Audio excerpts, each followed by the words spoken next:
Hello guys, good afternoon. नमो नमः, नमः संस्कृताय। मैं माला मैम आप सभी का हार्दिक स्वागत और अभिनंदन करती हूँ आपके अपने यूट्यूब चैनल EMS क्लासेस 1 में। आप सभी का हार्दिक स्वागत है दोस्तों आज की क्लास में। ये हमारा जो है प्रश्नोत्तरी UPLT के लिए है। तो यहाँ पे आज हमारा जो है बारभट्ट जो है यानी शुकनास उपदेश से तीसरा प्रश्न है। तो इससे पहले 2 प्रश्न हो चुके हैं दोस्तों, आप जाकर उसको चैनल के माध्यम से प्ले लिस्ट में देख सकती है। तो आज का हमारा जो तीसरा प्रश्न है वो आपके सामने है। प्रश्न हमारा कहता है कवि बारभट्ट की कृतियों का संक्षेप में वर्णन करें अथवा बारभट्ट का कृतित्व वर्णन करें, यह हमारा प्रश्न है। तो यहाँ पे बारभट्ट की जो ग्रंथों की रचना है उसको 5 माना जाता है। कितने हैं कि बारभट्ट के कुल ग्रंथ की कृतियाँ 5 है, ठीक है। लेकिन मुख्य रूप से 2 ही जो है प्रचलित में है, जो 2 ही ग्रंथ जो है वो हमें प्राप्त होते हैं। एक हमारे ग्रंथ का नाम है हर्षचरित और एक ग्रंथ का नाम है कादम्बरी। यह 2 ही क्या है जो है हमें प्राप्त होते हैं और 3 ग्रंथ हमें प्राप्त नहीं होते हैं। लेकिन जो है मुख्य रूप से कुल कितने ग्रंथ की रचना है 5 है। तो इसी हमें 5 ग्रंथों के बारे में संक्षेप में वर्णन करना है और उसको लिखना है। तो यह हमारा प्रश्न हो गया कि बारभट्ट की कृतियों का संक्षेप में क्या करें, वर्णन करें। तो आइए सबसे पहले हम करेंगे भूमिका को लिखेंगे कि भूमिका हमें लिखना क्या है। तो थोड़ा सा हम क्या करेंगे यहाँ पे दोस्तों, परिचय देंगे बारभट्ट के बारे में। तो यहाँ पे हमारा उत्तर में हो जाएगा कि संस्कृत साहित्य में महाकवि बारभट्ट का अत्यंतम महत्वपूर्ण क्या है, स्थान है। यह हम भूमिका यहाँ पे डालकर लिख सकते हैं। संस्कृत साहित्य में महाकवि बारभट्ट का अत्यंतम महत्वपूर्ण स्थान है। वे सम्राट हर्षवर्धन के क्या थे, आश्रित कवि थे। सम्राट क्या थे, हर्षवर्धन के आश्रित कवि थे। उनकी रचनाएं गद्य साहित्य की उत्कृष्टता, अलंकारिक शैली तथा भाव प्रवणता के लिए प्रसिद्ध है। आगे है बारभट्ट की मुख्य रचनाएं निम्नलिखित है। तो बारभट्ट की रचनाएं क्या है, निम्नलिखित है, जिनमें से 5 है। तो 5 को यहाँ पे हम पढ़ेंगे, उनके रचनाओं का थोड़ा थोड़ा परिचय। तो सबसे पहला जो ग्रंथ है उसका नाम है हर्षचरित। क्या नाम है, हर्षचरित। इसको कथा भी कहते, गद्य रचना, ऐतिहासिक गद्य रचना है। और इसको जो है जो है 8 उच्छ्वासों में विभक्त है और इसको क्या कहते हैं, आख्यायिका कहते हैं। तो चलते हम जो हर्षचरित की तरफ कि हर्षचरित में है क्या। तो यहाँ पे जो है यह बारभट्ट की प्रमुख ऐतिहासिक गद्य रचना है। क्या है, ऐतिहासिक। इसमें इतिहास है, किसका इतिहास, तो हर्षवर्धन, राजा हर्षवर्धन के पूरे वंश का जो है से इतिहास है। तो यह बारभट्ट की प्रमुख ऐतिहासिक गद्य रचना है। इसमें सम्राट हर्षवर्धन के जीवन, उनके वंश और शासन का वर्णन किया जाता है। किसमें, हर्षचरित में किया गया है। यह संस्कृत का प्रथम ऐतिहासिक जीवनी ग्रंथ भी माना जाता है। यह कहा जाता है कि यह जो है संस्कृत का प्रथम ऐतिहासिक जीवनी ग्रंथ भी माना जाता है। इसमें 8 उच्छ्वास है। यह जो हर्षचरित है यह 8 उच्छ्वासों में विभक्त है। बाढ़ के ही शब्दों में यह एक क्या है, आख्यायिका है। बारभट्ट ने कहा कि यह जो हर्षचरित है वह क्या, एक आख्यायिका है, ठीक है। आगे बढ़ेंगे, इतना आप लोग लिख लेंगे दोस्तों। आगे हम बढ़ेंगे, भाषा अत्यंत अलंकारपूर्ण, ओजस्वी और भावयुक्त है। जो हमारा हर्षचरित की जो भाषा है क्या है, अत्यंत क्या है, अलंकारपूर्ण युक्त है, ओजस्वी है और भावयुक्त है। इसमें तत्कालीन समाज, राजनीतिक और संस्कृति और प्रकृति का सुंदर चित्रण किया गया। इस ग्रंथ में तत्कालीन, उस समय की जो तत्कालीन स्थिति थी, उस समाज की, उस राजनीति की, उस संस्कृति और प्रकृति का सुंदर क्या किया गया था, चित्रण मिलता है, ठीक है। आगे हमारा है, इसके नायक सम्राट हर्षवर्धन एक ऐतिहासिक व्यक्ति। तो इसके नायक कौन है, तो सम्राट हर्षवर्धन है, जो एक ऐतिहासिक व्यक्ति है। यह जो हर्षवर्धन जो है इतिहास में भी प्राप्त होते हैं, इसलिए क्या कहा गया कि यह एक क्या है, ऐतिहासिक व्यक्ति है। इसके नायक सम्राट हर्षवर्धन है, यह एक ऐतिहासिक व्यक्ति है। इसमें कुल 8 उच्छ्वास है। प्रथम उच्छ्वास के प्रारंभ में मंगलाचरण में 20 श्लोकों को शामिल किया गया है, ठीक है। इतना हम थोड़ा सा परिचय दे देंगे हर्षचरित में। अब हम आगे बढ़ते हैं दूसरे ग्रंथ की तरफ। तो यह ग्रंथ इतिहास और साहित्य दोनों की दृष्टि से अत्यंत महत्वपूर्ण है। आप इसको भी महत्व के मतलब ऐसे लिख सकते हैं। अगला जो हमारा ग्रंथ है वह है कादम्बरी। दोस्तों यहाँ पे कादम्बरी एक ऐसा ग्रंथ है जिसमें 3 जन्मों की कहानी है। क्या है, इसमें यह 3 जन्मों की कथा है। इसमें बारभट्ट ने इसे कादम्बरी को क्या कहा कि यह एक कथा है। क्या है, यह एक कथा है। ठीक है, बारभट्ट ने स्वयं कादम्बरी कहा कि यह एक कथा है। इसमें 3 जन्मों की कथा है। एक जो है इसमें नायक के रूप में चंद्रापीठ है और नायिका के रूप में कादम्बरी है। उपनायक के रूप में जो है वैशंपायन और नायिका के रूप में उपनायिका के रूप में जो है महाश्वेता है। तो आइए हम लोग पढ़ते हैं कादम्बरी में क्या है। तो हमने पहले बता दिया 3 जन्मों की कहानी है। इसके 2 भाग किए गए, एक का नाम है पूर्व भाग और एक का नाम है उत्तर भाग। पूर्व भाग की रचना बारभट्ट ने की, जबकि उत्तर भाग जो उनके मृत्यु के पश्चात उनके पुत्र जो है भूसर भट्ट या पुलिंद भट्ट के द्वारा किया गया है। तो आइए हम लोग कादम्बरी को थोड़ा सा पढ़ते हैं, क्या हमें लिखना है। तो यह बारभट्ट की सर्वश्रेष्ठ और प्रसिद्ध गद्य काव्य है। क्या है? यह बारभट्ट की सर्वश्रेष्ठ प्रसिद्ध गद्य काव्य है। इसको उपन्यास भी कहते हैं। रचना है, क्या है? रचना है।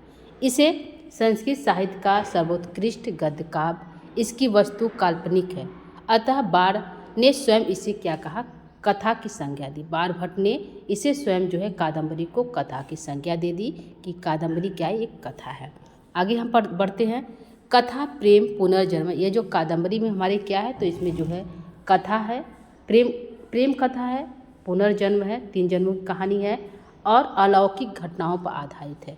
यह 2 भागों में विभाजित किया गया है। एक का नाम है पूर्व भाग और दूसरे का नाम है उत्तर भाग। तो पूर्व भाग की रचना बारभट्ट के द्वारा रचित है, जबकि उत्तर भाग की रचना उनके पुत्र भूसर भट्ट या फिर पुलिंद भट्ट कह सकते हैं के द्वारा किया गया है।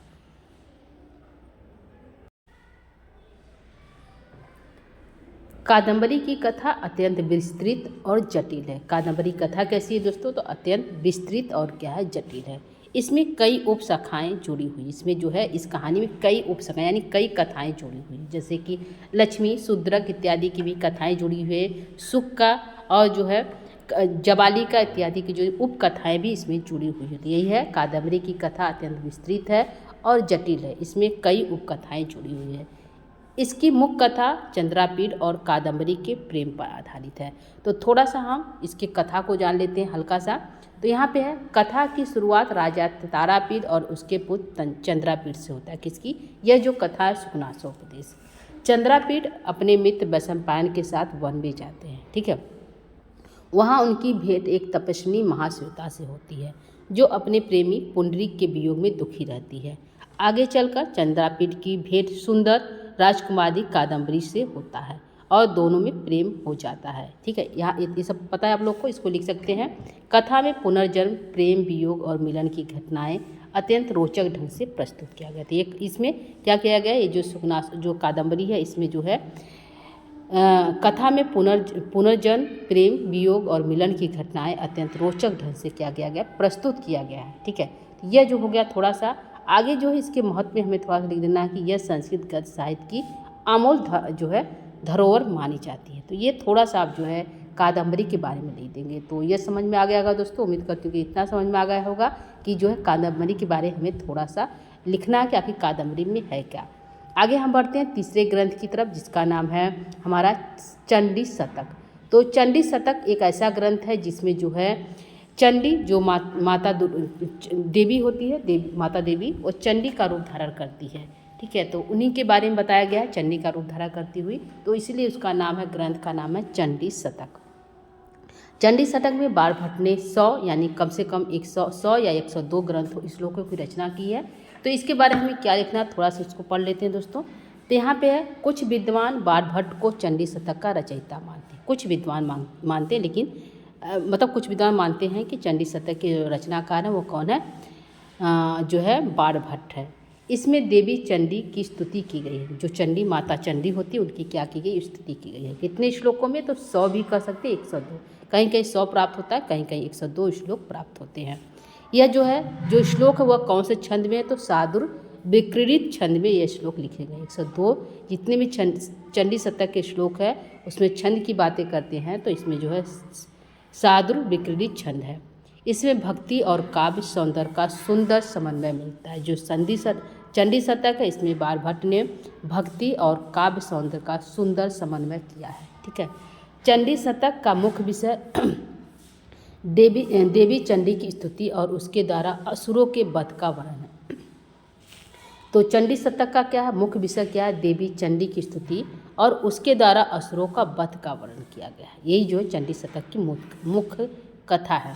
इसमें विशेष रूप से देवी के निम्न गुणों का चित्रण किया गया है। तो उनके निम्नलिखित गुण है, थोड़ा सा गुण के बारे में पढ़ लेते हैं। लेकिन यहाँ पे कथा मुख्य क्या है, तो चंडी शतक का मुख्य विषय देवी चंडी की स्तुति और उसके द्वारा जो है उनके द्वारा जो है असुरों के वध का पूरे ग्रंथ में वर्णन किया गया है। ठीक है, तो इनके कुछ विशेषताएं को पढ़ लेते हैं। तो शक्ति और पराकाष्ठा की देवी थी, असुर विनाशिनी रूप धारण की थी, भक्त वत्सलता थी और सौंदर्य और तेज था।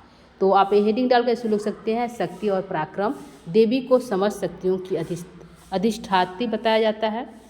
असुर विनाशिनी रूप है, महिषासुर आदि दैत्यों के संहार का वर्णन मिलता है। भक्त वत्सलता है, देवी अपने भक्तों की रक्षा करती हैं। सौंदर्य और तेज है, तो देवी के रूप और तेज का अलंकृत चित्र इसमें मिलता है। तो ये हमारा हो गया यहाँ पे चंडी शतक का। अगला जो हमारा है वह है पार्वती परिणय। तो पार्वती परिणय के बारे में थोड़ा सा हम लिखेंगे। जो चौथा ग्रंथ है वो पार्वती परिणय है। इसमें पार्वती यानी जैसे कालिदास ने जो है कालिदास का जो महाकाव्य है, जो दूसरा रघुवंशम और एक हमारा जो महाकाव्य है, उसी ग्रंथ पे यह जो पार्वती परिणय भी आधारित है। कुमार संभव, जो कुमार संभव कालिदास का महाकाव्य है, उसी पर जो है पार्वती परिणय भी। इसमें भी जो है बाणभट्ट ने पार्वती और शिव के प्रेम कथा, उनके मिलन, उनके विवाह और पार्वती विशेष रूप पर माता पार्वती की जो तपस्या है उसका जो है इसमें वर्णन किया गया है। तो इसको पढ़ते हैं। इसमें थोड़ा सा हमें लिखना है। पार्वती परिणय संस्कृत साहित्य की एक प्रसिद्ध काव्य नाट्य रचना है, जिसका मुख्य विषय भगवान शिव और देवी पार्वती का दिव्य विवाह है। यह कथा भारतीय पुराणों में अत्यंत लोकप्रिय है और इसमें भक्ति, तपस्या, प्रेम तथा धर्म की उच्च भावनाओं का सुंदर समन्वय देखने को मिलता है। ठीक है, तो आप इतना करेंगे। उसके बाद पार्वती परिणय की कथा का मूल आधार यह है कि देवी पार्वती जो पर्वतराज हिमालय की पुत्री हैं, भगवान शिव को पति रूप में प्राप्त करने के लिए क्या करती, तपस्या करती।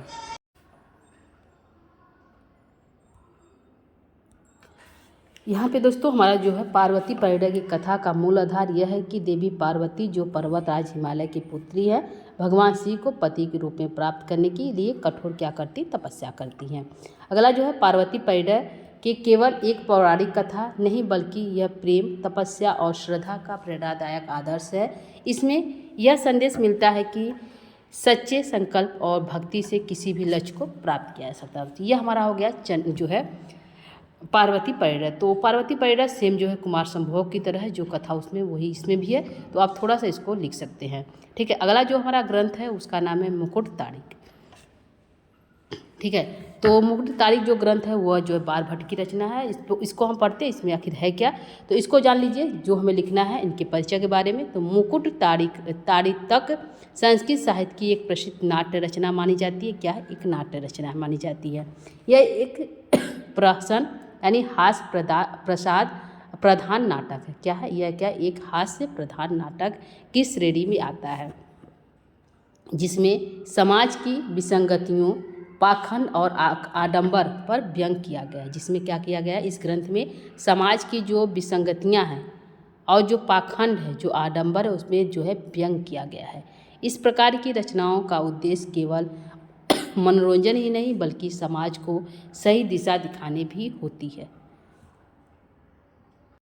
ठीक है, तो इतना हमारा हो गया दोस्तों। आगे हम बढ़ते हैं। मुकुट तारिता शब्दों को दो भागों में बांटा गया है। मुकुट का अर्थ क्या है, ताड़ितक का अर्थ क्या है। तो मुकुट का अर्थ है सिर का आभूषण यानी राज चिन्ह, और ताड़ितक का अर्थ है आघात करना या प्रहार करना। ठीक है, ये हमारा हो गया। आगे हम बढ़ेंगे बाणभट्ट की कृतियों की विशेषताएं के बारे में पढ़ेंगे कि उनकी बाणभट्ट की कृतियों की मुख्य विशेषताएं क्या थी। तो उनकी कृतियों का जो मुख्य विशेषताएं थी वह था अलंकारिक भाषा। क्या थी उनकी अलंकारिक भाषा, उनका जो है चित्रात्मक वर्णन, गद्य में काव्यात्मकता, भाव उनका प्रधान था और संस्कृति का चित्रण किया गया। तो इनकी विशेषताएं थे। तो अलंकारिक भाषा यानी कि सभी अलंकारों का भरपूर प्रयोग किया गया, उपमा, रूपक और अनुप्रास। अगला है प्रकृति नगर और आदि का जीवंत चित्र। चित्रात्मक वर्णन में क्या किया गया, प्रकृति का, नगर का और राज दरबारों का जो है आदि जीवंत वर्णन किया गया। जिससे कादम्बरी में आप पढ़ सकते हैं, हरचैत में पढ़ सकते हैं। उसमें जो है राज दरबार का और नगर का और प्रकृति का कादम्बरी में सुंदर चित्रण किया गया है। गद्य में काव्यात्मकता, गद्य होते हुए भी काव्य जैसा सौंदर्य है। यह गद्य है, कादम्बरी एक कथा है, गद्य है, लेकिन हमें क्या मिलता है, जैसे मिलता है कि यह जो है पद है, लेकिन हमें गद्य जैसा जो है इसमें सौंदर्य देखने को मिलता है। भाव प्रधानता, प्रेम, करुण, वीरता आदि की रसों से अभिव्यक्ति है। संस्कृति का चित्रण, तत्कालीन समाज और जीवन का विस्तृत वर्णन किया गया। तो यह हमारा हो गया बारभट्ट की कृतियों की विशेषताएं। आगे हम निष्कर्ष पे पहुंचेंगे, जो निष्कर्ष जो लिखना वह है।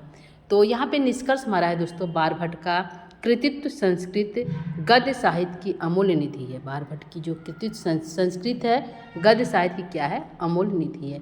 उनकी रचनाएं केवल साहित्यिक दृष्टि से ही नहीं बल्कि ऐतिहासिक और सांस्कृतिक दृष्टि से भी अत्यंत महत्वपूर्ण है। हर्षचरित और कादम्बरी ने उन्हें अमर साहित्य बना दिया। क्या कर दिया, हर्षचरित और कादम्बरी ने उन्हें क्या कर दिया, एक अमर साहित्यकार बना दिया। किसको, बारभट्ट को। तो यह हमारा जो हो गया निष्कर्ष दोस्तों। तो यह हमारा हो गया आज की प्रश्नोत्तरी। प्रश्न हमारा था कि बारभट्ट की कृतियों का वर्णन करें। तो यहाँ पे बारभट्ट की कृतियों का सामान्य परिचय दे दिया है दोस्तों। उम्मीद करती हूँ यह जो है प्रश्नोत्तरी आप लोगों के लिए अच्छा साबित होगा। तो दोस्तों एक बार फिर प्रश्न को देख लीजिए। प्रश्न हमारा है, कवि बारभट्ट की कृतियों का संक्षेप में वर्णन करें।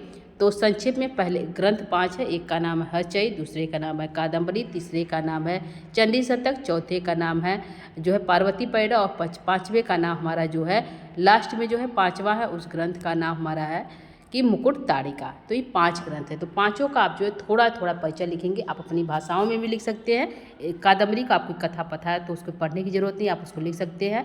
हर्षचरित में की कथा भी आपको पता है तो उसको लिख सकते हैं। बचे 3 ग्रंथ, तो उसको थोड़ा सा आप देख लीजिएगा, जिससे आपको उसका परिचय पता हो जाएगा कि आखिर इस ग्रंथ में है क्या। ठीक है, तो दोस्तों आज के लिए इतना ही रखेंगे। आगे की जो प्रश्नोत्तरी है उसको हम पुनः लेकर उपस्थित होते हैं। तब तक के लिए दोस्तों नमो नमः, नमः संस्कृताय, धन्यवाद। इसके साथ ही यदि आप हमारे चैनल पर पहली बार बने हुए हैं तो चैनल को लाइक, सब्सक्राइब, शेयर जरूर करिएगा। धन्यवाद, थैंक यू।